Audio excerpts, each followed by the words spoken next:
Универзитетскиот професор доктор Дејан Трајковски денеска пресмета нови црни статистики според вкупниот број на заболени од COVID-19, но со намалување на бројот од активни случаи. Тој пред половина месец прогнозираше дека денеска вкупниот број на заболени ќе достигне средна вредност од 9900 лица и прогнозата целосно се оствари. Сега неговите статистички анализи ги помести за 15 дена. Заклучно со 10 август, прогнозата за вкупниот број на диагностицирани е од 10.900 до 12.100, средно 11.500 вкупно заразени. Што се однесува до бројот на активните случаи, таму се очекува исто така намалување на бројот.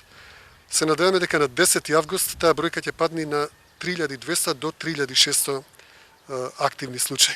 Битолскиот професор смета дека имаме нереално висок број на активни случаи заради пролонгирањето на време трајањето од отварањето до затворањето на случаите, кои изнесува 29 дена, што е невидено и во светски рамки. Тој се залага за воведување построги мерки и го посочува примерот со Шпанија, која е светска велесила во туризмот и од денеска во Каталонија воведе повеќе ограничувачки мерки. Шпанија денеска се наоѓа таму каде што ние се наоѓавме на 4 јуни. А на 4 јуни ние имавме 140 починати и 2500 вкупно диагностицирани. Денеска имаме 9900 диагностицирани и 450 починати и гледаме дека како да е тоа сето нормално. Значи нема никаква намера за ограничување. Рестрикциите се мерка без алтернатива во сосечувањето на негативните состојби, вели Трајковски. Како најефикасна мерка би го предложил 4-дневното заклучување, локдаун.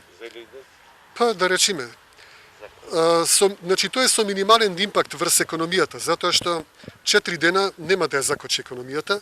Ние видовме дека и за изборите, според мене, непотребно потрошивме еден работен ден и никому ништо. А кога се работи за јавното здравје, тој еден ден многу би значил. Значи ние, кога би направиле заклучување, вторникот после Илинденот би виделе бројка од 40 новозаразени, најмногу. Значи од сегашните 140. Професорот Трајковски со поставените математички модели и алгоритми во статистичките анализи ги погоди денот на првиот пик, бројот на смртност, бројот на вкупно заболени во одредени периоди од COVID-19, како и вредноста на базичниот репродукцијски број. Тој смета дека во наредните периоди неопходно ќе биде секој месец воведување по неколку дневен локдаун.